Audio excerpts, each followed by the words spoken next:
사연을 읽어볼게요.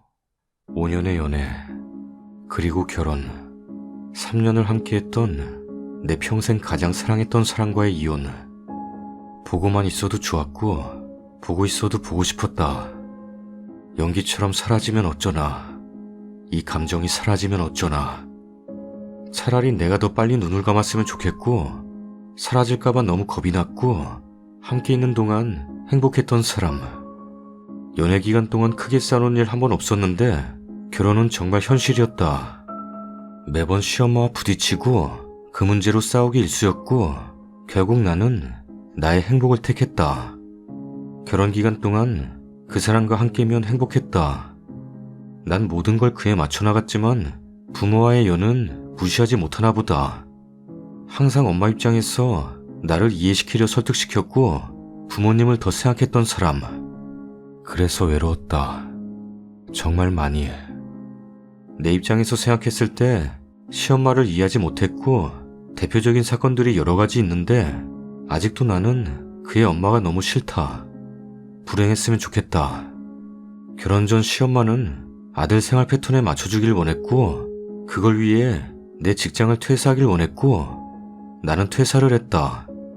소소하게 인테리어를 하고 싶어 집안의 문고리를 바꾸고 부엌 레일 등을 바꾸길 원했는데, 시엄마는 모든 게 마음에 안 들었는지 바로 우리 엄마에게 전화해서 따님이 고집이 참 세요.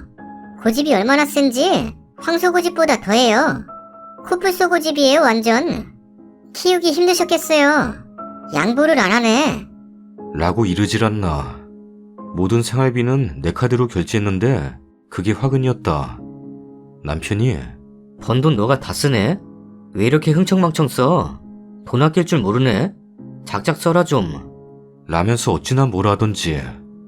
10번 중 내 거 산 건 2번뿐이었는데 남편 밥 차려주길 원해서 퇴사를 했으면서 내가 요리하는 꼴을 못 봤다. 야, 지금 계란이 얼마나 비싼데 계란을 사? 이건 뭐야? 시금치? 돈 많나 보네? 별거 다 사네. 내가 밥을 차리고 기다리면 항상 전화가 왔다. 따르르르르르르릉. 안 나오면 쳐들어간다. 쿵짜자 쿵짝. 내 박자 속에 사랑도 있고 이별도 있고 구독도 있네. 네, 어머니. 방구 제대로 된 밥 먹이게 밥 먹으러 와라. 라고 한다. 참 많은 일이 있는데 3년 동안 꾹꾹 눌러 담은 이야기들. 이런 이유로 시엄마, 매번 엄마 편을 드는 남편에게 지쳐 이세도 갖기를 거부했다. 외로웠다. 그리고 내가 이세를 낳아서 시엄마에게 내가 손주의 기쁨을 안겨드리는 게 너무 싫었다. 그냥 시엄마가 행복해지는 것도 싫었고 그 행복을 내가 안겨준다는 것도 치가 떨렸다. 그래서 이세 갖기도 거부했다. 그러다 보니 나는 점점 외로워졌다. 그 사람과 있어도 행복하지 않았다. 매번 시엄마 눈치만 보게 되었다. 그러다 그는 결국 사고를 쳤다. 이사갈 집을 알아보던 중 알게 된 그의 이야기. 토토에 손을 대어 빚이 생겼고 그로 인한 대출로 집 마련 꿈은 날아갔고 함께 모았던 돈들도 사라지고 난 후였다. 비트코인이나 주식 같은 건 꿈도 꾸지 말라고 신신당부를 했었는데 안 해 그런 거. 할 줄도 몰라. 라고 해놓고는 토토에 손을 댔다 하더라.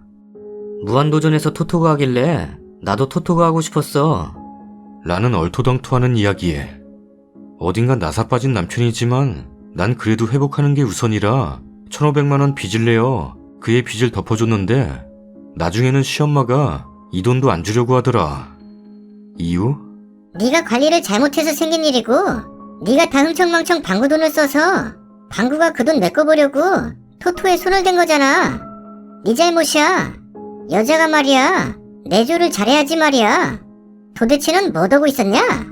살림 하나 제대로 하는 게 있긴 하니? 정신머리가 있는 거니 없는 거니? 하여튼 문제야 문제. 우리나라 경제부터 해서 제대로 하는 게 하나도 없어. 라는 꾸지람이었다. 거기서 나는 참고 그냥 살까? 하는 1% 희망이 바스라져 버렸다. 시아버지는 내가 만나자는 연락도 씹고 매번 시엄마가 연락이 오더라.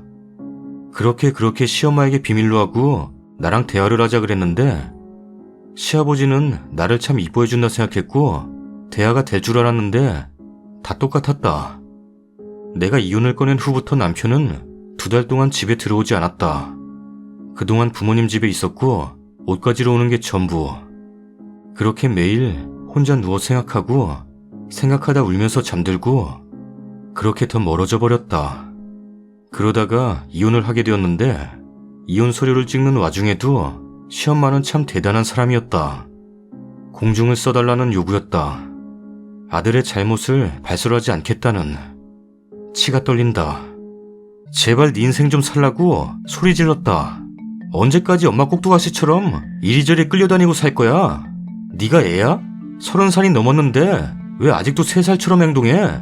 이제라도 정신 차려. 제발 좀 내 말 좀 들어.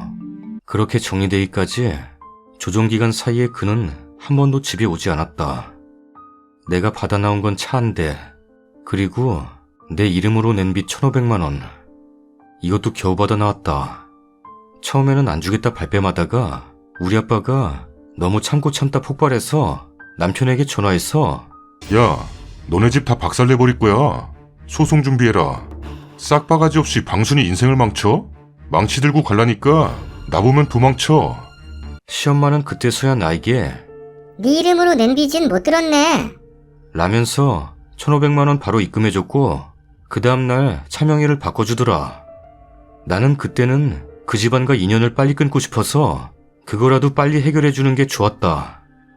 8년이라는 시간이 허무하게 사라지고 난 후 나의 20대는 행복했던 기억은 완전히 사라진 후였고 아직까지 힘들었고 불행했던 기억만 남아있다. 행복했던 하루하루 기억이 컴퓨터 폴더를 삭제한 것처럼 전부 삭제되어 버렸다. 그 후로 나는 나 좋다는 남자들은 다 의심부터 했다. 이혼녀인 나를 왜? 내가 뭐가 이뻐서. 그래서 사람 만나기가 참 어려웠다. 그리고 내가 지킬 수 있는 예의라고 생각했다. 어느 정도 시간을 갖고 난 후 새로운 사람을 만나는 거. 나랑 헤어지기 싫다며 울고불고 난리쳤던 사람인데 당장이라도 23층 집에서 뛰어내리고 싶다고 살기 싫다던 사람이었는데 나 없이 못 살겠다 그랬던 사람인데 근데 역시 사람은 사람으로 있는 건가 보다. 그는 나와 서류 정리를 끝내자마자 새로운 여자를 만났고 이번 달에 결혼을 한단다. 나는 그가 새로운 사람을 만나 행복하길 빌었다. 나를 그렇게 사랑해주고 아껴준 사람은 다신 없을 거고 그가 행복하길 바라니까. 근데 시엄마가 아들을 통해 얻는 그 행복이 너무 싫어. 너무 싫어. 사람을 이렇게 징후하고 싫어하면 안 되는 거 아는데 시엄마가 행복해지는 게 너무 억울하고 싫어. 너무 싫어. 다음 사연입니다. 남편이 바람이 난 것을 3주 전에 알았습니다. 참 이상하죠? 12월쯤 저는 경찰이 남편을 찾아와서 제가 무슨 일이냐고 했더니 남편이 바람이 나서 잡으러 왔다는 꿈을 꿨어요. 남편에게 바람이 난 꿈을 꿨다고 얘기할까 하다가 나 혼자 피식 웃어버렸어요. 올 신랑은 일이 바쁘다는 것으로 집에 잘 안 들어오고 밤새 일할 때가 많았습니다. 일하다 모텔에서 잔다고 할 때도 많았고요. 신혼 때부터 그랬고 2년 전 사업을 혼자 한 후론 정말 12시 이전에 들어온 적이 거의 없고 거의 매일 한두 시에 왔어요. 그런데 작년 12월부터 같이 하는 업체에서 일해달라고 해서 일이 많아졌다고 하면서 밤에 집에 들어오지 않는 날이 많았습니다. 저는 남편이 일이 많아 걱정이고 피곤해서 어쩐다 싶어 걱정했어요. 그런데 남편은 연말에도 연시에도 일이 많다고 2, 3일 만에 한 번씩 집에 오고 집에 오면 잠만 자는 겁니다. 이상하다 싶었어요. 회사 사람들 연말이면 해이해지고 거의 일도 마무리하는 때인데 계속 일이 많다 하니 이상했습니다. 그래도 바람은 생각도 못했습니다. 설날 전날에도 회사에 정리할 것이 있다며 잠깐 나갔다 들어온다 하고 교회에서 구역 예배 드린다고 할 때도 참석을 못하고 그러던 중 신랑한테 온 문자에 여자 이름인 듯한 문자가 왔는데 그 문자를 보더니 일 터졌다고 다시 회사로 가더니 안 들어왔어요. 그때도 몰랐습니다. 2월 9일 신랑은 8시쯤 퇴근했고 새벽까지 잠을 안 자고 있었는데 새벽 3시경에 회사에 자료를 안 가져왔다며 다시 회사에 간다고 하더군요. 자다 일어나서 보니 새벽 3시라서 제가 잠도 못 자고 회사 가면 어떡하냐. 이제 조금 있으면 아침인데 지금 가지 말고 자다가 아침에 일어나서 가라고 했더니 가야 한다며 집을 나서더라고요. 근데 이상했어요. 그렇게 새벽 3시경 집에서 회사에 자료를 안 가져왔다, 정리해야 한다 하면서 회사에 간 것이 몇 번 되었던 것이 생각났어요. 역시나 그날 밤에 집에 들어오지 않고 다음날 들어와 자길래 핸드폰을 뒤져봤습니다. 지난번 봤던 여자 이름의 번호, 그런데 애칭인 듯한 여우 방순이란 이름의 번호가 있었어요. 문자를 보니 별로 없었는데 12월 중 온 문자. 전화 줘. 전화 좀 받아줄래? 미안해요. 조금 늦을 것 같아요. 방순. 그리고 메모장을 보니 방순. 제가 마음을 정리하기가 너무 힘드네요. 그러나 우리의 앞날을 생각해서 우리가 헤어지는 게 좋을 것 같아요. 미안해요. 정말 미안해요. 정말 충격이었습니다. 밤새 전 정말 아무것도 할 수 없었고 배신감에 치가 떨렸습니다. 저는 남편 외도에 대해 정보를 수집했어요. 남편은 제가 핸드폰을 보는 것을 눈치챘었던 것 같아요. 집에 들어오기 전 핸드폰의 카톡을 다 지워서 옵니다. 전화도 잘 안 하고 발신 제한 표시로 하고 핸드폰으로 게임을 하는 척하면서 카톡을 보내고 이유 없이 저에게 화를 잘 냅니다. 아이들에겐 귀찮아하고 아들이 오랜만에 본 아빠에게 놀아달라고 해도 핸드폰으로 게임만 합니다. 아빠랑 같이 목욕하고 싶다고 제발 한 번만 하자고 졸라도 싫다고 거절해서 저랑 같이 목욕했어요. 그래도 가끔 남편 카톡을 보면 정말 우리 남편이 이렇게 다정하게 문자를 보낼 줄 아는 사람이었나 싶습니다. 점심은 먹었소, 마나님? 서울 가려면 내가 데려다 줄까? 전화 줘. 지난주 수요일날 만나고 그 여자가 아프다고 계속 못 만났나 봅니다. 그래서 남편이 집에 일찍 들어오는데 집에 오면 풀이 죽어있고 옷도 안 갈아입고 거실에 누워있습니다. 핸드폰으로 게임만 합니다. 몰래 본 카톡에는 몸은 좀 괜찮아? 아픈데 옆에 있어주지 못해서 미안해. 그래, 병원에 가봐야지. 얼굴 보고 싶지만 몸을 생각해서 참아야지. 나 보고 싶지 않은가 보지? 보고 싶어 미치겠다. 목소리 들어서 기분 업됐어. 사랑해. 오늘 서울집으로 올래? 남편은 그 여자랑 서울에 방도 하나 마련하고 만나는 중인가 봅니다. 이모티콘으로 아주 사랑스럽게 그렇게 사랑스러울 수가 없습니다. 그 여자는 노래방이나 그런 쪽 같습니다. 나랑 동갑입니다. 그 여자의 카톡을 보면 사람들이 안 간다. 자고 가게? 너무 잘 놀아줘서 그런 거 아냐? 남편의 영수증을 보면 영화관에 간 게 있는데 나한테는 간 적 없다고 거짓말하고 또 다른 영수증을 보면 커피 마시는 거 좋아하지도 않는 사람이 꼭 4시경 할리스 커피점에 가서 2잔의 커피 영수증에 8시경 저녁을 먹은 식당 영수증에 3시경 그 여자가 끝났다는 카톡에 다시 만나고 그런 것 같습니다. 그 여자가 남편에게 사랑한다는 표현은 없는데 남편은 사랑한다고 매달리고 있어요. 그 여자가 아프다고 일주일 안 만나주니 아주 안 달라고 미칩니다. 집에서 잠도 안 자고 새벽에 겨우 잠이 들어요. 그러다 그제 그 여자랑 만나니 그 전날까지 일 없어서 일찍 들어와 놓고는 화요일에는 업체놈이랑 정리할 것이 있어서 집에 못 들어온다고 해서 그제 외박하고 오늘 새벽 4시에 집에 왔습니다. 집에 오면 옷도 안 갈아입고 나랑 노는커녕 마주 앉아 있지 않고 컴퓨터 게임만 하고 제가 핸드폰을 뒤질까봐 잘 때도 꼭 쥐고 자고 잠도 안 잡니다. 오늘도 새벽 4시에 와서 언제 잠잤는지 모르지만 아침 9시에 일어나서 컴퓨터 게임만 하다가 5시에 미팅 있다고 나갔습니다. 저는 남편이 그 여자를 정말 사랑하는 것 같아서 놓아주려고요. 3주간 마음을 비우려고 노력했습니다. 남편이 집에 있으면 저도 숨이 막힙니다. 서로 바짝 긴장이 들어 이상한 기운이 감돌아서 신랑은 저랑 마주하려 안 하고 저는 신랑이 그렇게 집이 싫을까 싶어 너무 가슴이 아프고 숨도 못 쉬겠어요. 추가 글입니다. 어제는 남편 시댁에 일이 있어서 밤에 운전을 하고 갔습니다.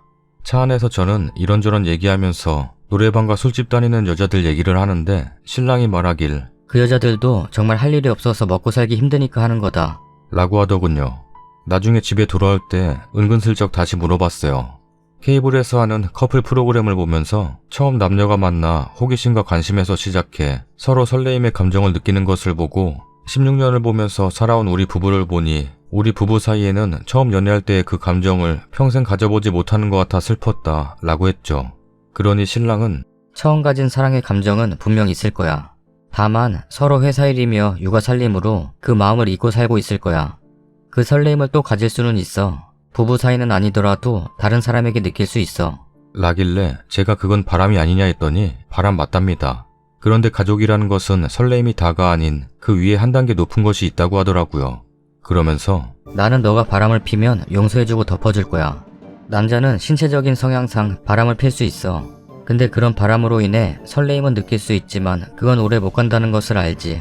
남자가 바람을 피면 아내에게 모르게 해야 할 텐데 그럼 생활비랑 그런 경제적인 것을 이전과 동일하게 아내에게 갖다 주고 또 바람 피는 여자에게도 돈을 줘야 하니 남자가 그 이상을 벌지 않는 이상은 남자가 많이 힘이 들겠지.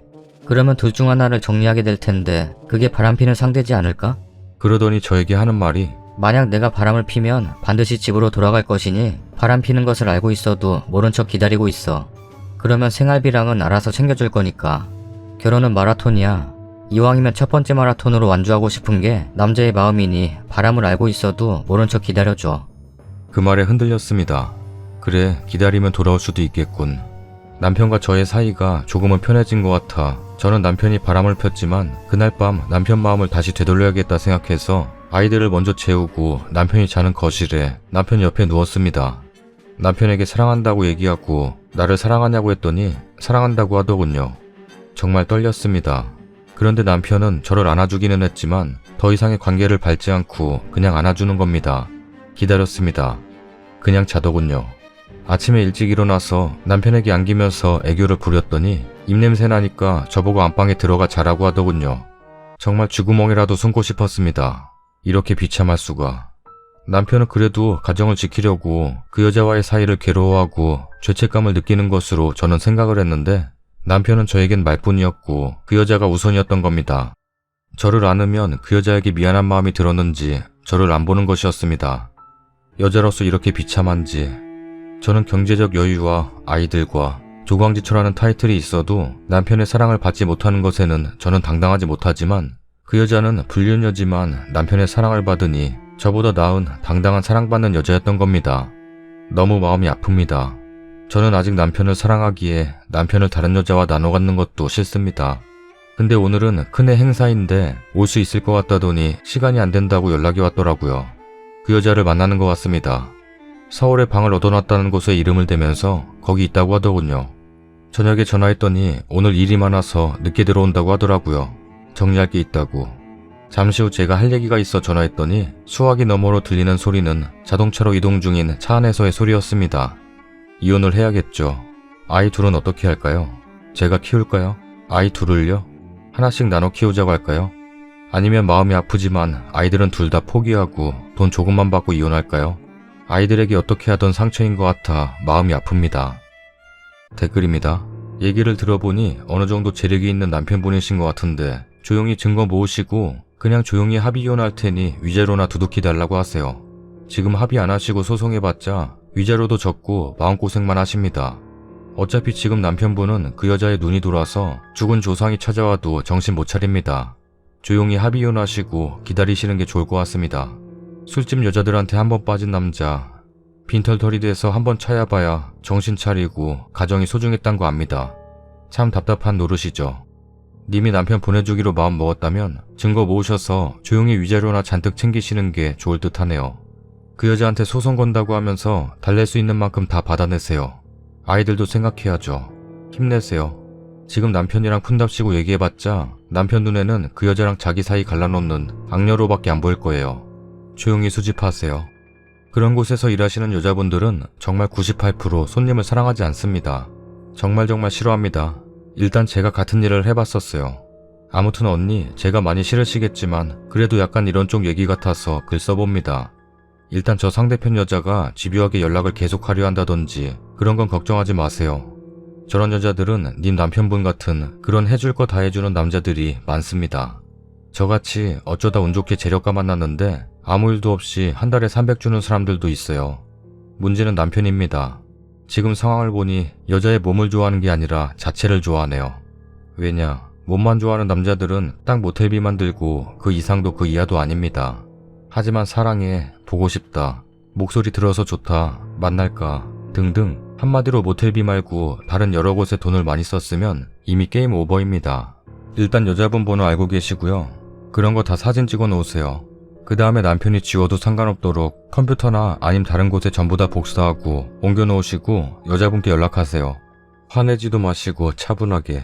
안녕하세요. 우리 남편이 바람을 피는 것 같은데 저는 당신한테 뭐라 할 생각이 아니에요. 앞으로 그냥 연락 오면 무시해줬으면 좋겠어요. 피해줘서 미안합니다. 이런 식으로요. 그런 일 하는 여자들도 잘못이란 걸 알긴 알거든요. 특히 부인이 있었는지 몰랐다면 더더욱 놀랄 거예요. 일단 그럼 웬만하면 여자분들 90%는 맑게 알아듣고 알아서 빠질 거예요. 다음에 남편이랑 얘기하고 전화하면 그때 전화 받으시고 연락 안 받겠다고 딱 그 말만 해주시고 끊어주시면 안 될까요? 라고 물어보시고 그렇게 얘기를 한 다음에 전화 끊어주세요. 그럼 웬만하면 그 여자들 남자 귀찮아서라도 그럴 겁니다. 안 그러면 싸울 수밖에요. 그 다음에 남편분께 말하세요. 이렇게 저렇게 돼서 이렇게까지 알게 됐는데 어떻게 생각하고 어떻게 할 것이냐. 처음엔 발뺌하고 오히려 화내고 욕하지만 결국 실토합니다. 그때 이 말 꼭 해주세요. 그 여자가 널 진짜 사랑하는 거 같니? 이 말요. 그럼 남편은 그렇다고 생각하겠죠. 아니라고 할 수도 있지만 그러고 나서 그 여자분이랑 남편이랑 통화하게 해주세요. 그럼 웬만하면 일 처리됩니다. 제 말이 너무 복잡할 수 있겠지만 이게 최선의 선택이라고 생각합니다. 저 여자분에게도 너무너무 화가 나셨겠지만 언니도 알고 저도 알다시피 저런 일 하는 분들 위험한 상황 하도 겪어봐서 무서울 게 없다고 막 내짖는 사람들도 있어요. 그럼 또 서로 피곤해지고 서로 복잡해지는 일이니까 차분하게 말해보세요. 그 다음에 남편을 어떻게 처리할지는 언니의 몫입니다. 힘내시고요. 잘 되시길. 후기입니다. 얼마 전 불륜을 하고 있는 남편이 정말 그 여자를 사랑하는가에 대해 글을 썼던 사람입니다. 그간 기간이 지나고 전 더 많은 것을 알아냈어요. 그 여자와 원룸을 새로 계약해서 살고 있었던 것입니다. 그것도 공동명의인으로 남편 이름까지 올라있더라고요. 제가 남편에게 우리 사이에 대한 얘기와 바람난 사람들의 얘기를 둘러둘러 해봤는데 남편의 입장은 똑같습니다.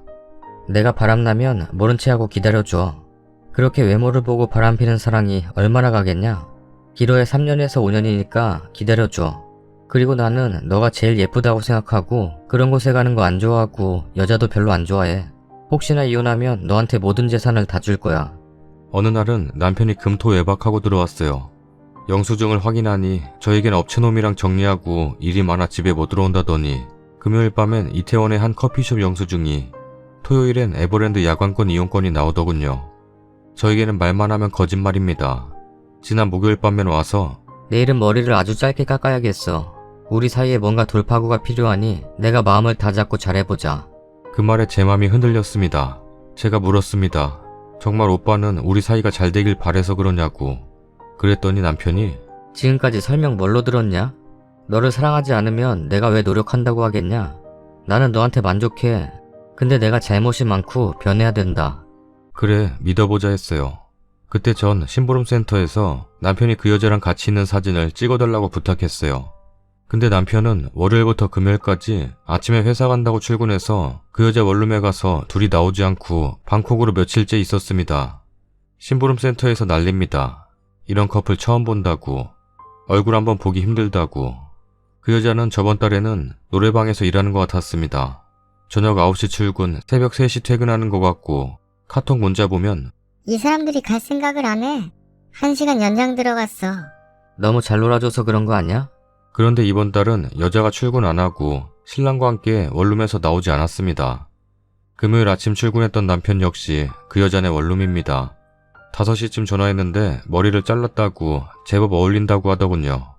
5시 30분쯤 심부름센터에서 전화 왔어요. 둘이 있는 사진 찍었어요. 둘이 시장 가서 장 보고 원룸으로 들어가더라고요. 여자가 임신한 건지 살이 쪘네요. 남편이 그 여자 얼굴만 쳐다보고 길거리에서 손을 잡고 난리가 아니에요. 신랑은 전화로 오늘 일찍 들어가려고 했는데 일이 생겨서 안 되겠다.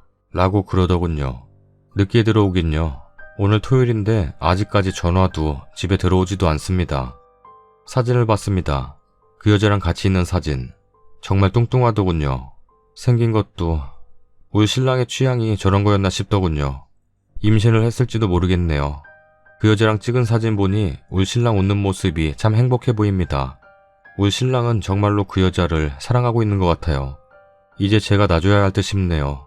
목요일 밤에 신랑이 저에게 요구했던 것은 아이들을 어린이집에 맡겨놓고 제가 할 수 있는 일을 하라는 것이었어요.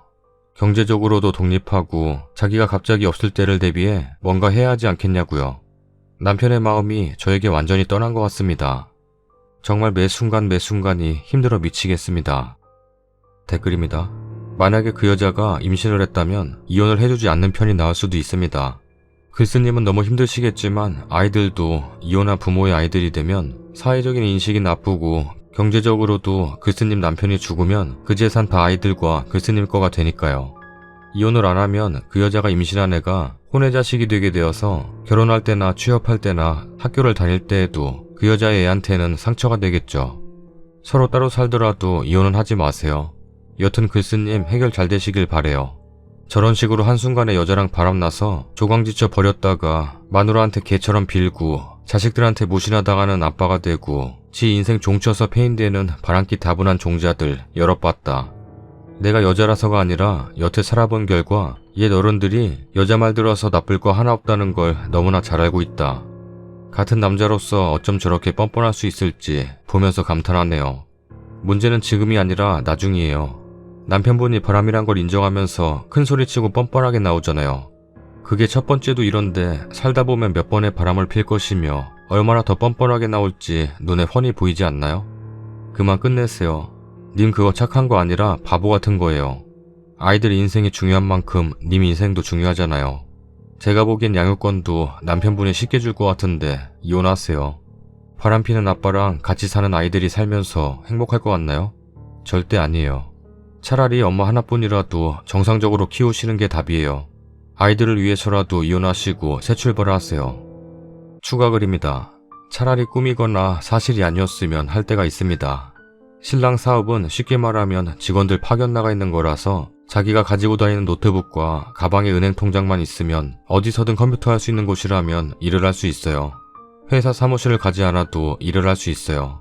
신랑이 사업하기 전에 모바일 쪽 개발을 했는데 그때는 삼성 쪽 일을 해서 밤새고 하는 일도 많았고 일하다 모텔에서 회사 직원들이랑 자는 일도 많아서 전 일이 많아 못 들어온다는 말을 믿었네요. 그땐 우리 가족을 위해 열심히 일할 거란 믿음이 있었는데 참 그 여자는 임신이 아니었어요.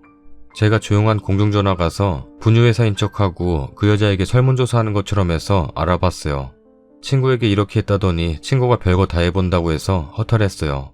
아무튼 다음 주에 결판 내렵니다. 저도 이대로는 힘들 것 같았어요. 협의 이혼을 하든 남편이 안 해준다면 이혼 소송으로 가야겠죠. 제가 여기 글을 올린 것은 첫째, 나름 저에게 위로와 용기를 주실 분들의 글을 기대했고 제가 이혼을 결심했어도 아이들 생각해서 조금 참을까, 혹시 이혼하고 나서 나중에 후회하지 않을까 하는 마음에 여러 의견을 듣고 싶어서였어요. 아무튼 다음 주 중에 끝을 내렵니다. 기도 부탁해요. 후기입니다. 어제는 일요일이었죠.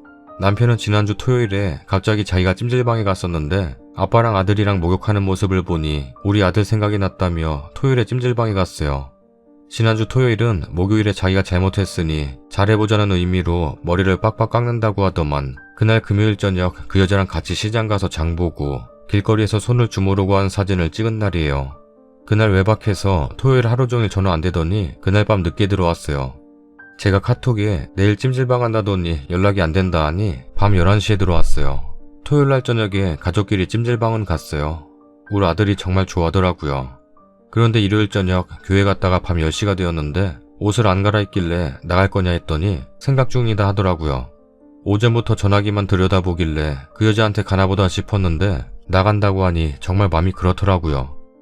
이번 주엔 신랑에게 여자 있는 거 안다는 얘기를 진지하게 나누려는데 그날 그렇게 나간다 하니 마지막인 것 같아 현관문 나서는 신랑에게 가지 말라고 애원했어요. 오늘은 가지마. 너가 걱정하는 일 없어. 그래도 가지마. 그럼 애들 데리고 다 사무실 가자. 제가 또 가지 말라고 하니 화내면서 안 가. 너 때문에 미치겠다. 라데요. 그러더니 화가 난다. 그래, 나랑 한번 24시간 같이 있어보자. 그러더니 집에 돈 얼마 있냐? 회사에 돈이 없으니까 네 통장 돈 다 내 통장으로 넣어. 인터넷 뱅킹으로 지금 다 잔고 확인하고 넣어라. 돈 없다 하니 일단 다 넣어. 네 동생한테 빌리던가 장모님한테 빌려서 돈 넣어라. 너무 화가 나서 제가 이혼하자고 했습니다. 그랬더니 뜬금없이 무슨 이혼이냐? 나 다 알아. 오빠 여자 있는 거. 무슨 여자? 증거 있어? 오빠 카톡하고 영수증 봤어. 영화 보고 토요일에 에버랜드 갔다 온 거 알아. 그래, 여자 있어. 나도 잘못하는 거 안다. 오빠가 그렇게 다정하게 밥 대대서 밥 먹었냐 챙겨주는 사람이었어? 토요일날은 차 막히고 사람 많다고 결혼 내내 토요일에 놀러가자 해도 안 갔는데 토요일날 레버랜드 갔다 온 거야? 내가 지금 그 여자에게 빠져 있어서 그래. 그 여자 남편이 바람나서 술집 다니고 지금 총각이랑 나 사이에 양다리 걸치고 있어. 안 게 2달 됐다고? 그 2달 동안 나 그 여자 한 달도 못 봤다. 그 여자 양다리인데 그 여자가 다른 남자하고 자고 올 땐 나도 미치고 불안하다. 그래서 네 마음을 안다. 그래서 너한테 미안한 마음이야. 그래, 너도 혼자 한번 살아봐라. 그 여자도 남편 바람나서 애 초등학교 4학년짜리 있고 알바하다가 안 돼서 술집 다닌다. 그 여자 너보다 못나고 나랑 사귈 만한 애 아니지만 불쌍해서 처음 만났다. 사실 저번 주에 그 여자랑 끝내려고 했었어. 나도 잘못한 거 알아. 그래서 약점 잡아서 끝내려고 했는데 잘 안 됐어. 오늘도 사실 그 여자 약점 잡으려 했어. 근데 아마 그 집에 가도 그 여자 없을 거야. 그 여자 양다리니까. 나에게 조금만 시간을 주면 끝내려고 했는데 너한테 그동안 모은 전 재산 줄 거니까 애들 잘 키워라. 차라리 말 잘했어. 여기 집에 왔다 갔다 하느라 나도 힘들었어. 왔다 갔다 하느라고 너한테도 미안하고 그 여자한테도 미안했다. 그 여자 총각하고 양다리인데 집도 있고 결혼하자고 하는데 내가 붙잡고 있는 것 같아 그 여자한테도 미안하다. 그 여자는 내 말을 아주 잘 들어줘. 그리고 내가 집에 늦게 들어가거나 안 들어가면 일찍 들어가라고 해. 부인 걱정한다고. 그리고 이혼하면 안 만날 거야. 그러면서 그 여자 편을 들고 그 여자에게 미안하다고 하니 정말 억장이 무너집니다. 집 나가면서 다 준다고 했어요. 양육비도 주고 집도 주고 필요한 거 있으면 가지러 온다네요. 미리 전화하고 올 테니 미리 저보고 나가 있어서 마주치지 말라고 하고요. 그리고 집을 나갔습니다. 1시간 뒤 전화 왔어요. 미안하다고 그래서 나도 미안하다. 기다릴 테니 정리되면 돌아오라 했더니 그런 미련 갖지 말라고 하더라고요. 나는 너가 내 카톡 보고 영수증 뒤지고 한 것이 더 화가 나. 그런 증거 가지고 있으면서 나를 평생 들들 볶을 텐데 나는 그렇게 못 산다. 아이들 맡겨서 짐을 혼자 짊어지게 해서 미안하다. 나 신경 쓰지 말고 잠 잘 자고 있어. 법적 문제 있으면 전화하고 필요한 일 있으면 전화해. 그렇게 끝이 났네요. 왜 이렇게 눈물이 날까요? 정말 신랑 말대로 더 참았어야 할까요? 정말 모른 채 하고 더 기다렸으면 신랑이 그 여자랑 끝내고 마무리가 잘 되었을까요? 이혼하자고 여자 있는 거 안다고 제가 너무 섣불리 말했을까요? 어떤 것이 옳았을지 지금도 판단이 안 서네요. 아직 협의 이혼하려면 법원에도 같이 가야 하고 재산 분할이나 양육권도 잘 정리가 되어야 하는데 갈 길이 너무 먼데 지금은 눈물만 나네요. 댓글입니다. 글쓴이 정말 답답하고 속 터진다. 기다릴 테니 정리하고 오라고? 혼자서는 못 살아? 꼭 저런 놈이 옆에 있어야 돼? 글쓴이 답답하고 화난다. 절대 매달리지 마세요. 저도 하나이의 엄마고 이혼이라는 게 쉽지 않고 아무리 못된 남편이라도 없으면 보고 싶고 걱정되는 맘 잘 아는데요. 걸리고도 싹싹 빌지 못할 망정 미안하다 안 그러겠다 하고 평생을 손이 발이 되도록 빌어도 모자랄 판에 지 잘났다고 그 여자 편들고 자빠졌네. 지금이야 몰래 하는 사랑이니 뜨겁고 활활 타오르겠지만 본처만한 여자 없는 거다. 저렇게 당당하게 바람 피우는 놈 지금까지 봐주는 것만으로도 하실 만큼 했어요. 증거만 잘 모은다면 소송하면 100% 승소합니다. 걱정 마시고 박살내겠다는 생각 하나만 갖고 준비하세요. 이런 말씀 드리기는 죄송하지만 오히려 잘 됐다고 생각해요. 이혼이라는 거 함부로 이야기해서도 안 되고 쉽게 생각해서도 안 되는 거 잘 알고 있어요. 하지만 글쓴이와 아이들을 위해서는 오히려 잘 되었다고 봐요. 남편분께 이야기 안 했으면 무언가 달라졌을까요? 과연 그 여자 버리고 다시 돌아왔을까요? 제 생각이지만요, 절대 아니에요. 힘드시더라도 강해지세요. 아이들을 위해서, 글쓴님 본인 스스로를 위해서라도 남편분과 깨끗이 헤어지시고 강하게 살아가세요. 조금만 더 덧붙이자면 남편분께서 다 가지시라고 하셨으니 꼭 다 가져오세요. 양육권, 집, 재산, 남편분 말대로 다 가져오시고 땡전 한 푼 안 남은 상태에서 그 여자분께 보내버리세요. 두 아이들에게 아빠를 잃는 슬픔과 괴로움에 비하면 택도 없고 보잘것없는 것들이지만 그래도 다 받아내시고 법적으로 깨끗하게 정리하세요. 저번에도 댓글 단 것 같은데 아무리 아이가 있다지만 다른 여자랑 살림살인 남자랑 어떻게 사나요? 기다려서 다시 사는 게 맞는 게 아니라 안 사는 게 맞는 거예요. 이혼이란 거 너무 안 좋게만 생각하지 마세요. 우리나라에선 일부 일처제가 맞기 때문에 이혼 제도가 생긴 거 아닌가요? 괜히 참고 살아서 대한민국 일부 다처제 만들지 마시고 님과 같은 이유로 고통받는 다른 여자들에게 힘이 되게 이혼 제도를 적극 이용하세요. 헤어져도 당당하게 돈 받으시고요. 물론 심적으로 아프고 고민되는 거 이해합니다. 제 일이라도 똑같이 고민했겠지만 남 일이라 쉽게 말하는 건 아니니 부디 감정보단 이성적으로 생각해보세요. 신랑 말은 그냥 안 믿는 게 좋을 거예요. 다 자기 합리화지. 딴 여자랑 살림 차린 놈이 지 맘 하나 어떻게 못하면서 나중에 다시 돌아올 건 어찌한데요? 말이 안 되잖아요. 그쵸? 님이 솔직히 생각해도 그렇죠? 모르는 분이니 옆에서 같이 아파해드릴 순 없지만 언젠간 아픔 다 이겨내고 올바른 선택했다며 글 올릴 수 있는 날을 기다려 보겠습니다. 추가 글입니다. 감사합니다. 글을 올려놓고 정말 자주 들여다보며 여러 의견들 다 읽어봤습니다. 이혼을 하려고 마음먹고 있어요. 그런데 남편은 집 나가 있으면서 전화해서 너한테 미안해서 같이 있지 못하겠다고 떨어져 있는 게 낫다고 하더군요. 이혼이 이성적으로는 맞겠죠. 그리 흘러가도록 할 것이고요. 보통의 남자들은 가정을 지키려고 그 여자는 엔조이였다 하면서 정리하는데 남편은 너에게 미안하니 전 재산을 다 주고 너가 알게 되었으니 미안해서 같이 못 있겠다는 입장입니다. 그렇다는 것은 나에게 전 재산을 다 주어도 아내와 자식을 다 버려도 그 여자와 끝까지 가보고 싶다는 것이겠죠. 남편이 평소 말하던 부부간의 남녀 사랑보다 더 등급이 높은 사랑이 있다며 다 용서해줄 수 있다라고 했는데 제가 돌아오면 기다리겠다고 했는데도 그런 미련을 갖지 말라는 것은 우리 부부 사이엔 용서한다고 해도 내가 평생 들들 볶을 것 같으니 그것을 감당하고 덮을 만한 사랑이 없었다는 것이겠죠. 이혼을 하려 합니다. 어떤 이유가 되었던 가네요. 그런데 문득 TV를 보거나 할 때 남편과 제가 늙어서 손을 잡고 다니고 여행을 다니고 땅을 사서 집을 짓고 아이들을 어느 학교에 보내 훌륭히 키워내고 했던 계획과 꿈이 정말 다시 남편과 꿈꿀 수 없다는 사실에 가슴이 아픕니다. 왜 남편은 그런 일을 벌였을까 하고요. 우리 부부 사이 연애와 결혼 기간 16년과 앞으로의 미래를 그냥 허공에 허무하게 날려보낸 심정이랍니다. 이겨낼 겁니다. 잘 살 겁니다. 이 사람 아니어도 더 잘 살 겁니다. 그동안 정신 차리도록 많은 조언과 격려 감사했습니다. 썰닭입니다. 이번 사연은 남편이 다른 여자를 사랑하고 아내는 어찌해야 될지 갈팡질팡하는 내용이네요. 이분은 사람에 대한 정이 많으신 분 같아요. 혹시나 남편이 돌아올까 희망을 조금 갖고 계셨던 것 같아요. 뒷부분에서 무조건 이혼하신다고는 하셨는데 왠지 남편이 돌아오면 받아줄 것 같은 느낌. 맘 떠났던 사람하고 다시 잘 살아도 계속 생각나실 텐데 뭐 이러나 저러나 힘드시겠어요. 안타깝네요. 장폴 리히터가 말했습니다. 인간의 감정은 누군가를 만날 때와 헤어질 때 가장 순수하며 가장 빛난다. 아내분의 순수한 감정 이해하고 공감합니다. 하지만 헤어짐을 잘하는 것도 필요할 것 같아요. 다른 누군가를 만나서 지금의 순수한 감정을 다시 만들어 가셨으면 좋겠어요. 지금은 행복하셨으면 좋겠네요. 지금 비 오네요. 미끄러지지 않게 조심하기 전에 구독하기 눌러주세요.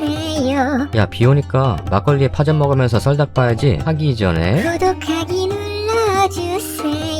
그거 아까 앞에서 한 거 아니야? 했던 거 왜 또 해? 하기 전에 구독하기 눌러주세요. 다음 사연입니다. 저는 신우 입장이고 새언니 이야기를 써보려고 하는데 여기다 쓰는 게 맞는지 모르겠네요. 속상한 마음에 술도 한 잔 걸쳤고 모바일로 쓰는 거라 좀 횡설수설하거나 오타가 있을 수 있어요. 넓은 아량으로 이해 부탁드립니다. 글이 길어요. 먼저 새언니가 오빠랑 결혼하기 전 이야기를 하자면 둘은 동갑내기고 고등학교 때 같은 학교 다니고 한 동네 살았다고 해요. 저는 오빠 낳아주신 어머니가 돌아가시고 재혼한 둘째 부인 태생이라 오빠랑은 같이 살진 않았어요. 그래서 전 그 언니를 잘 몰라요. 오빠랑은 나이 차이도 나고 같이 안 살았지만 오빠가 나름 어린 동생이고 그래도 같은 피 섞인 내 동생이다 생각해 아껴주고 잘해주기도 했고 맞는 부분이 많아서 친하게 지냈어요.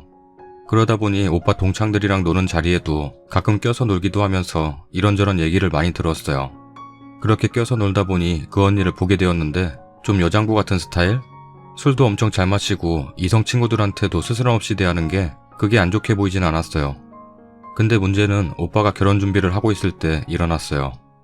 당시 오빠가 5살 차이 나는 참한 여자분과 상견례도 했고 결혼하면 작은 가게 하나 같이 운영하자면서 결혼 준비가 착착 진행되고 있었죠. 근데 이 욕정에 불탄 멍청한 오빠놈이 동창회 나갔다가 그 언니랑 사고를 쳤던 거예요. 시기 채 2달도 안 남았었어요. 애기 초음파 사진 가져와서 보여주는데 기가 차서 오빠한테 쌍욕을 퍼부었죠. 당장 지우라고 하라고. 방순이 언니는 어쩔 거냐고. 오빠 그런 놈인 줄 몰랐다고. 언니 불쌍해서 어쩌냐고 펑펑 울었어요. 근데 오빠는 이미 생긴 애 어떻게 지우냐? 방준이랑 파혼하고 이미 해놓은 준비 얘랑 식 올리면 돼. 라고 헛소리를 하더라고요. 그렇게 방준이 언니랑은 파혼하고 그 동갑내기 동창 언니랑 기어코 식을 올리더라고요. 전 안 갔어요. 방준이 언니 만나서 잘못했다. 못난 오빠를 둬서 내가 미안하다. 무릎 꿇고 용서 빌었는데 이미 파혼하면서 사정 다 전해 듣고 크게 충격받았는지 제 얼굴 보는 것도 힘들다고 해서 연락하지 말자는 말만 들었어요. 한동안은 화나서 오빠 얼굴도 보기 싫다고 하고 찾아가지도 않고 연락도 다 무시했는데 이게 그래도 그간의 정이라는 게 있는지 계속 빌고 설명하고 하니까 꽤 오래 지나면서 무뎌지기도 하는 건지 풀리더라고요. 새언니도 안 좋게 봤던 사람도 아니었고 그래도 새 생명 책임진다고 결혼까지 한 거 잘 봐달라기에 알았다 했어요. 조카 태어났을 때 보러 갔었는데 너무 예쁘기도 했고요. 그러다가 좀 지나고 오빠가 위암이 재발을 했어요. 재발하면 더 크게 오는 경우가 많다고 입원해서 항암 치료까지 갔어요. 그러면서 새언니가 바빠지게 됐고 제가 조카를 봐주는 일이 많아졌어요. 근데 보니까 새언니는 간병인만 붙여주고 일하느라 바쁘다는 핑계로 오빠 병문안은 단 한 번도 안 갔고 둘 다 일손 놓고 있을 순 없으니 이해하려고 했는데 점점 저한테까지 짜증을 부리는 거예요. 오빠 결혼 전에도 봐오던 사이라 아가씨라고 안 하고 제 이름을 부르거든요. 땡땡아, 넌 진짜 애만 봐주러 왔니? 혼자 일하느라 빠듯하고 지치는데 집안 꼬라지 보면 더 기운이 빠져. 아무리 집안일 안 해봤다지만 그래도 다 큰 아가씨인데 보이는 게 없니? 이런 잡다한 짜증을 자주 내더라고요. 애 한창 뻘뻘거릴 시기에 갑자기 맞게 됐는데 제가 그럴 정신이 있을까요? 키워본 것도 아니고 제가 그냥 새언니 일할 시간이랑 제 근무 시간이랑 달라서 자는 시간 줄여가며 힘들겠다 싶어서 애 봐준 건데 애 키우는 집에 밀대 하나 없었어요. 청소하려면 그럼 청소기 돌린단 건데 제가 아무리 애 안 키워봤어도 들은 게 많아서 짬나는 시간은 애 잘 때뿐이다. 청소기 돌리면 애 깨서 청소 못한다 정도는 알아요. 그럼 잠도 못 자고 애 보면서 청소기 돌리고 손걸레질 하란 거예요? 저 돈 한 푼 받은 적도 없어요. 저는 경기도, 오빠네는 서울이라 차비도 만만치 않은데 차비 한번 달라한 적 없고요. 허리 디스크가 있어서 내려놓기만 하면 오는 조카 때문에 종일 안고 있는 것만도 허리가 끊어질 것 같아요. 진짜 애 키우면 아무것도 못한다는 게 실감날 정도로 힘들었어요. 그리고 새언니는 왜 간병인 쓰고 일하면서 오빠 문안 한 번 안 간 건지 서럽더라고요. 몇 번 듣다 터져서 그럼 베이비시터 쓰시라고 언니 진짜 그러는 거 아니라고 하고 나와버려가지고 오빠한테 가서 하소연했어요. 한 1년 그 집 안 가고 오빠만 가끔 보고 하다가 오빠 태어나고 그래도 한 식구인데 중간에서 너무 불편하다 화해해라 해가지고 외식하면서 적당히 풀고 지냈어요. 그 언니 뒤끝은 없어서 예전처럼 그냥 나쁘지 않게 지냈고 저도 조카 보고 싶어서 좀 꽁한 게 있었지만 종종 가서 놀아주곤 했어요. 하루는 조카랑 블록놀이 하고 있었는데 그땐 새언니가 자택근무 중이었거든요. 조카가 엄청 잘 쌓아서 이쁘고 기특해서 와 우리 조카 대단한데 엄마한테도 우리 조카가 이렇게 잘했다고 자랑하면 엄마도 칭찬해주겠다. 그치? 하니까 애가 엄청 해맑게 웃으면서 블록 쌓은 거 가지고 가서 이렇게 하니까 칭찬받았다고 귀엽게 얘기하더라고요. 잘했다고 딸 머리 한번 쓰다듬고 칭찬해주는 게 어려운 거 아니잖아요. 근데 새언니 시선은 모니터에 고정돼서 몸이 건조하게 고모랑 놀아. 엄마 바빠. 이런 식으로 아이가 걸리적거린다는 식으로 반응한 것도 한두 번이 아니에요. 저는 가끔 놀러 가는데 평소에는 오죽하겠어요. 제 조카 어린이집 다니면서 부모 호출이 잦다 싶더니 일명 관심병이라고 하죠. 애기들이 정이 모자라서 관심 받으려고 하는 행동하는 병. 명칭이 갑자기 생각이 안 나네요. HD 뭐라고 하던데 그 판정까지 받았어요. 평소 꼬라지가 눈에 훤히 보이는 결과죠. 거기다 엎친 데 덮친 격으로 오빠는 가게 운영하느라 새벽같이 나가서 밤 늦게 들어오거든요. 어느 날 조카애가 이상한 소리를 내는 거예요. 끙끙 앓는 듯한. 몸을 베베 꼬면서 그러더라고요. 증상 중에 하나인가 싶어서 왜 그러냐고 물어보니까 엄마가 이따만큼 키 큰 아저씨랑 방에 들어갔는데 이런 소리가 났다고 하면서 또 끙끙 하는 거예요. 오빠가 이상하게 생각해서 추궁하고 알아보고 했더니 알고 보니까 애까지 있는 집에 불륜남 끌어들여서 그 집까지 한 거예요. 오빠도 더 이상 못 참겠었는지 이혼하자고 하더라고요. 중간에 둘째가 생겼는데 오빠가 자기 애인지 확신이 안 선대요. 첫째까지 의심하고 있는 중이에요. 제가 그것 보라고 방순이 언니 버리고 선택한 꼬라지가 겨우 이거냐고 잔소리했는데 하나도 안 들리는 것 같았어요. 양육권은 포기한다 하고 이때도 포기한다고 하면서 했던 말이 인생의 걸림돌들 니나 가져라 이딴 거였어요. 잘 해결되나 싶었는데 이제는 재산 분할로 골머리 썩게 하네요. 오빠가 암이 생길 정도로 악착같이 일하고 벌어서 집가게 다 오빠 명의로 있고 차도 막 고급 외제차는 아니지만 세단한 대 가지고 있어요. 모아놓은 돈도 조금 있는 것 같은데 저한텐 얘기를 안 해서 몰랐거든요. 근데 다 결혼 전에 만들어둔 거잖아요. 근데 그 언니는 술 마시고 노는 거 좋아해서 모아둔 돈도 없고 애를 혼수라고 가져온 사람이에요. 지금까지도 오빠가 사돈 집에서 그냥 살았어요. 당연히 가정가구 같은 것도 해온 거 없고요. 아버지는 해외에서 연 끊고 산지 오래돼서 시댁이 해드릴 거 같은 거 없었고 저나 제 언니도 받은 거 하나도 없어요. 아, 결혼 전에 귀걸이 하나 사준 거? 그리고 오빠가 연애를 막 해본 적이 없어서 여자 모른다고 자주 물어봐서 알고 있던 건데 심심하면 본인 분수에 맞지도 않는 명품을 자주 졸라댔더라고요. 사진 보여주면서 갖고 싶다고 했다는데 오빠는 진짜 그게 뭔지 몰라서 이거 어디서 파냐고 여자들한테 물어보면 안다던데 하면서 물어본 적이 꽤 돼요. 본인 월급으로는 못 사니까 오빠한테 졸라댔겠죠. 언니 없을 때 장롱 슬쩍 봤는데 명품 가방이 10개 정도는 있던 것 같아요. 통장도 따로 쓰던데 오빠가 회계일을 오래 했어서 처음에 통장 관리 오빠가 한다고 했더니 이런 건 여자가 하는 거라며 우겨서 오빠가 5천 정도 있는 통장 맡겼는데 반년도 안 돼서 날린 여자가 그 여자예요. 그 후로 통장 따로 쓴다고 들었어요. 그 여자가 위자료를 물어주면 물어줬지 어디서 재산 분할 운운하는지 기가 차요. 아, 그리고 둘째도 첫째랑 증상 똑같아서 아직도 병원 다녀요. 전 보고 들은 거 적는 거라 더 있을 것 같은데 오빠는 이미 끝났는데 말해 뭐하냐고 입을 안 열어요. 요새 계속 술만 달고 사는데 애들도 걱정되고 오빠도 걱정되네요. 큰애는 엄마 정이 없어서 그런지 이제 엄마랑 같이 안 살 거라 그래도 무덤덤하네요. 낮에 오빠한테 갔다 왔는데 속상해서 저도 늦은 시간까지 술 퍼마시고 있어요. 일도 손에 안 잡히고 참 진짜 사랑과 전쟁 소설 속에서나 볼 법한 일이 내 가족 일이 되어 있고 한숨만 나네요. 마무리를 어떻게 해야 할지 모르겠어요. 전 아직 결혼 전인데 벌써부터 무섭네요. 추가 글입니다. 조회수가 여기 원래 이렇게 많나요? 술 먹다 글 쓰는 바람에 피곤하고 치기 올라서 글을 급하게 끊었는데 추가글 안 쓰려다가 써요. 오빠 병구 맞아요. 저도 병구라고 생각해요. 인과응보 맞다고 생각합니다. 처음에 오빠가 사고 쳤다고 했을 때 빡쳐서 욕하고 때리고 난리친 다음에 들었는데요. 관계를 했는지 안 했는지도 모르더군요. 오빠가 말술인데 그날 이상하게 취해서 필름이 끊겼다가 깨보니까 다 벗고 모텔방에 그 여자랑 누워있더라 였습니다. 의심이 갈만하죠? 첫째랑 둘째 나이차가 5살 차이예요. 본문에 쓴 키 큰 아저씨 데려왔다는 시기가 첫째 4살 무렵이고요. 둘째도 당연히 의심스럽죠.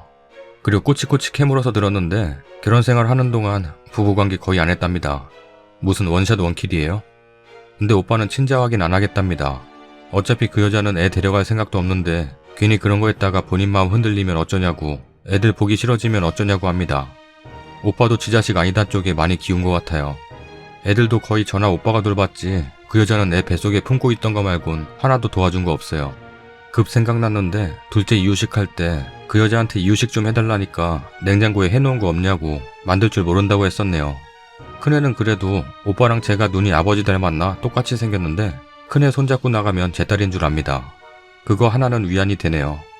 지가 이리 만든 거 지가 알아서 하게 평생 후회하게 냅두렵니다. 댓글입니다. 소송 가면 되겠네요. 근데 그 여잔 하나만 안 해.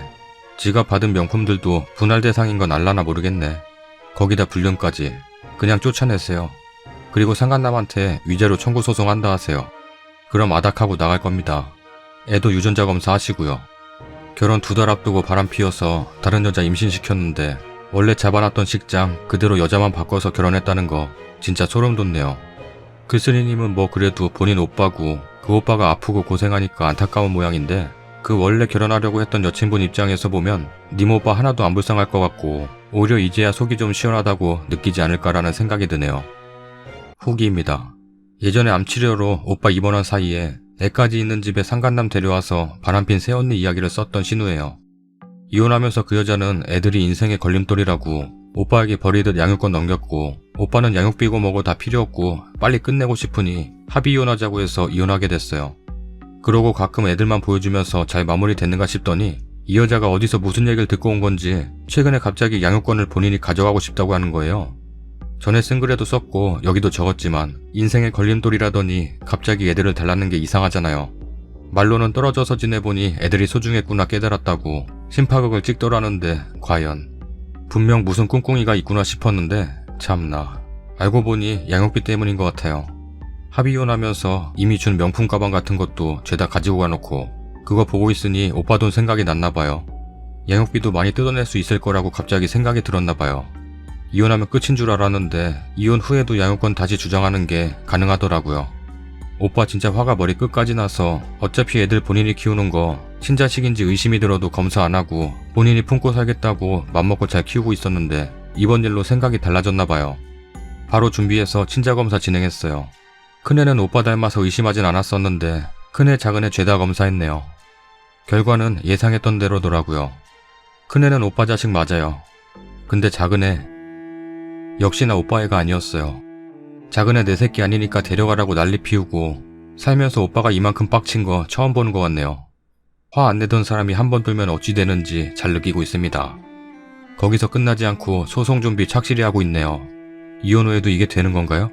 준비하는 거 보고 있는데 처음 알았어요. 변호사 지인이랑 어떻게 해야 더 큰 엿을 먹일 수 있는지 통화하면서 썩소 짓는데 너무 무서워요. 진작 이랬어야 했다고 생각되긴 하는데 작은애 불쌍해서 어떡하죠? 애가 무슨 잘못이 있다고. 저도 나름 애들 보면서 정이 들었는지 작은애 좋아하진 않았는데 안쓰럽긴 하네요. 그 여자가 애를 잘 돌볼지도 의문스럽고 속은 시원한데 일 보고 뒤 안 닦은 느낌이 계속 들어요. 그렇다고 친자도 아닌데 계속 끼고 살 수는 없는 건 맞고 어찌해야 될까요 참. 댓글입니다. 이미 오빠분께서 착실히 준비하신다니 아실 수 있는데 전세 언니가 양육비 요구하면 이전에 안 줬던 거 청구할 수 있고 작은애는 친자 아니라 손해배상 심지어 명예훼손까지도 가능할 거예요. 큰애는 몰라도 작은애 관련 돈은 꼭 받고 그거 근거로 더한 거 예를 들면 큰애 친권 박탈 및 접근 금지까지 가능해요. 자잘한 상황들이 의외로 도움될 겁니다. 그리고 간통죄 없어졌다 해도 민사로는 돈을 크게 물릴 수 있어요. 애들 앞에서 상간남 보여줬다면 애들 증언까지 추가시키세요. 애들은 죄였고 특히 작은애 불쌍한 거 인정합니다.